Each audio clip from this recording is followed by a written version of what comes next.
Welcome to the sixth basic competency for trainers methodology level 1, which is to apply work ethics, values, and quality principles. So as an introduction for observing the workplace policies and guidelines, so policies and procedures are an essential part of any organization. Together, policies and procedures provide a roadmap for day-to-day operations. They ensure compliance with laws and regulations, give guidance for decision making, and streamline internal processes. However, policies and procedures won't do your organization any good if your employees don't follow them. Employees don't always like the idea of having to follow the rules. But policy implementation is not just a matter of arbitrarily forcing your employees to do things they don't want to do. Following policies and procedures is good for employees and your organization as a whole.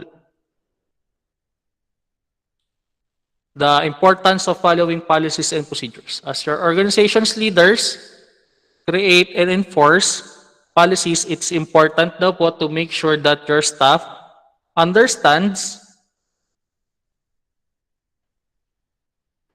why following policies and procedures is critical. Here are a few positive outcomes daw po of the following policies and procedures. First daw is consistent processes and structures. Policies and procedures keep operations from developing into complete chaos.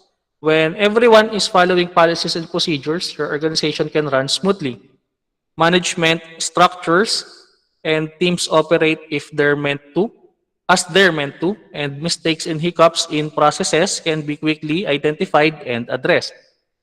When your staff is following policies and procedures, your organization will use time and resources more efficiently. You will be able to grow and achieve your goals as an organization. Consistency in practices is also right for the employees individually. They know what they're responsible for, what's expected of them, and what they can expect from their supervisors and co-workers. This frees them up to do their jobs with confidence and excellence. So next daw is better quality service. When employees daw po follow procedures, they perform tasks correctly and provide consistent customer service. This enhances the quality of the organization's products and services, and in turn, improves your company's reputation, and employees can know what they're fulfilling their roles and take pride in their work. So next daw po is a safer workplace. When your staff is following policies and procedures daw, the workplace accidents incidents are less likely to occur. This will further daw reduce the liability risk for your organization and limits interruptions in operations. So ways to implement policies and procedures. So maybe your employees already grasp the importance of following policies and procedures. How can you ensure your staff follows through on your steps towards compliance? Here are the few ideas now for making sure your team knows how to follow procedures. So first is make policy manuals more accessible. Employees can't follow policies they don't know, of course. So dapat you have to be able to provide accessibility doon sa policies and procedures.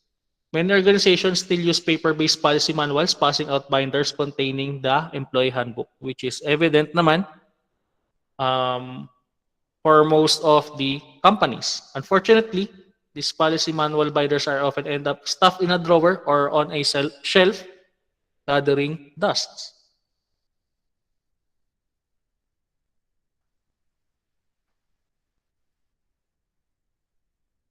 So, mas maganda raw po mag-provide tayo ng policies and guidelines through an electronic file. So, instead of having to thumb down through pages of a binder, 'di ba? Kung electronic file naman ang kanilang makukuha, they can just do a simple keyword search and pull up the procedure they need. This ensures that they are actually following policies and procedures rather than just trying to remember the correct steps off the top of their head. Next naman daw, you should implement training courses. Making sure your employees read policies and procedures is the first step towards ensuring compliance, but it's not enough on its own. Employees may not entirely understand a policy or know how to put it into practice.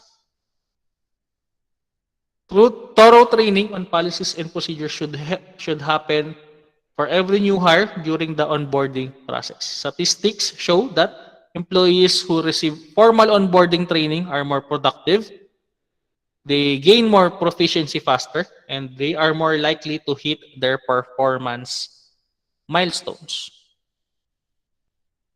However, policy and procedure training should be ongoing for all employees. For example, in industries such as law enforcement and healthcare, hands-on, scenario-based training is of particular importance. So next daw is to test the employees' comprehension. Policy distribution and training don't guarantee daw that that every employee na inaintindihan yung said na policies na yun. It may not matter on the short term, but in the long term, it will result in employees not following policies and procedures. Encourage accountability. Policy implementation happens from the top down. Employees are more likely to abide by policies if they see their managers and leaders consistently following policies and procedures as well, of course. This starts with the leaders. They must be trained in when and how to conduct disciplinary reviews. So that is promoting accountability. It is they must know consequences of not following policies and procedures, as well as supervisors should not have to micromanage employees to make sure they are following the said policies and procedures.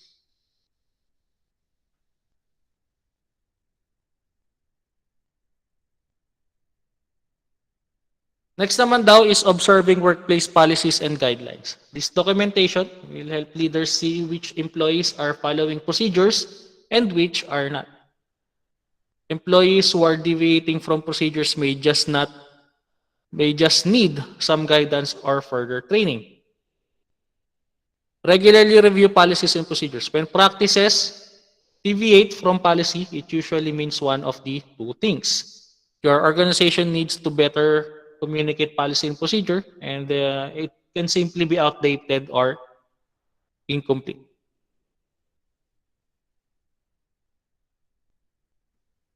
Every time you update policies daw, you make sure to follow the steps listed. Send out policy changes to your staff, incorporate them into the training, test on policies, and hold them accountable for not following the said policies. Making sure your employees are following policies and procedures takes work, but it doesn't have to be difficult. Next is observing proper conduct in dealing with learners and parents. So you should be able to properly conduct your own attitude. No? Dapat maayos ang ating attitude while dealing with learners, as well, if applicable, their parents. Many aspects of a trainer's role may create ethical dilemmas of one sort or another. Your roles daw as a advisor, evaluator, exam administrator, and authority figure have the potential to become problematic at times because fairness is a perception based on interpretations of behavior, not intentions. Many instructors have inadvertently engaged in what students perceive to be unfair behavior. How to be fair daw po in the ethical in the classroom. First is you should exude impartiality. Students expect an instructor to treat everyone in the class equally. Of course, differences in liking may foster differences in interactions, such as allowing certain students to dominate discussions. To avoid the impression of partiality, carefully monitor your behavior and interactions with all of the students. Next is you should exude respect. Respect involves treating students politely. Ridiculing a student or calling a student's comment stupid is inappropriate under all circumstances. Of course, you should not do that. An instructor who is perceived as impatient or demeaning either directly through comments or indirectly through the tone of voice, facial expressions, or posture loses the student's respect. Next is patience. It is a especially difficult though when students actively misbehave in class. However, students also expect instructors to be polite in those situations. They should face disrespect, try to remain civil and calm, therefore modeling the appropriate behavior to the students. Next is you should exude concern for the students. Students expect their instructors to care about them and their academic performance. You can demonstrate such concern by learning and using the students' names, talking to them before and after class, carefully answering questions, and inviting students who appear to having problems with the course to discuss those problems and possible solutions. Integrity. Integrity means being consistent and truthful and explaining your policies, procedures, and decisions on why they are necessary so that their fairness can be judged and understood. Of course.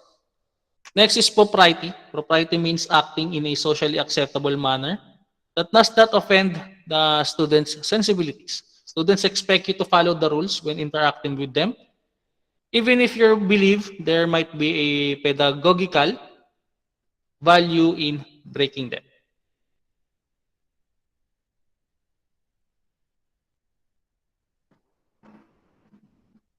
Students also expect instructors to respect their privacy. Of course, most students find it inappropriate to require them to reveal highly personal information in the class discussion. And of course, ethical issues are often seen in terms of outright abuse of power or privilege. However, where fairness is concerned, many behaviors that teachers may unthinkingly exhibit on a day-to-day basis, such as sharing personal information about their weekend activities or making changes in course content or procedures during the semester, may be perceived quite differently by the students. There are also strategies in dealing with difficult parents if applicable. First though is, syempre, you should keep your cool. Yelling at each other will accomplish nothing. Advancements can only be made when there is dialogue. So the important na syllable dun is dia, which means two, and understanding. So effective communication between the parents and the trainers. Next is to build the parent slash guardian's trust. One technique to build the trust is to touch base. Parents want to hear the good things that are going on in the classroom. They do not want to hear from the teacher when something goes wrong or when the student is in trouble. Number 3 is reach out to the community. Reaching out to the community can build great rapport. This is a win-win situation. Students win as they showcase their skills and gain the euphoria of helping each other, of course. Number 4 is show your care. Show you care. Parents want to see a teacher who truly cares about their children, of course. As schedules come out only a few days prior to the start of the school, meeting with the parents prior to the first day is impossible. Number 5 is establish your authority. Another measure of present is to present confidence and authority in a difficult situation as to look the person directly in the eye. By looking the person directly in the eye, it shows that you are interested in what is being said. You are concerned about the situation and are actively listening to acquire all of the information. Secondly, you are showing respect to the other person by giving them your undivided attention. What they say means a great deal to you. Number 6 is speak with a low voice. Parents often feel that they must go to bat for their child. In many cases, the parents will feel that the child has been being unfairly pointed out by the teacher and wants this situation to be corrected. Next is realize everyone makes mistakes, of course. Teachers have many responsibilities and there are many opportunities to error. So if the parent is taking the time to bring attention to the matter, of course, you should be able to you should be able to accept na sometimes you tend to to commit mistakes talaga. Next is to show empathy. Of course, I'm so sorry that happened is highly effective daw. Those 6 little words convey a great deal. First, it shows that you have listened to what was said and concerned about everyone's well-being, as well as you are providing an opportunity to establish rapport with the other party. Next is to use and show concrete examples. I can't believe that Jimmy threw a paper ball at Sally, for example. Usually, I will overlook one transgression before a parent is notified now. When I do,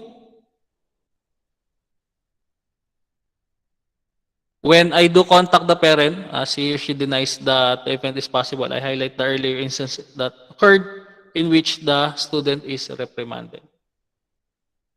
So, and lastly, set up a parent resource area. Of course, you see, in order for you to have, the establish an effective communication with the parent,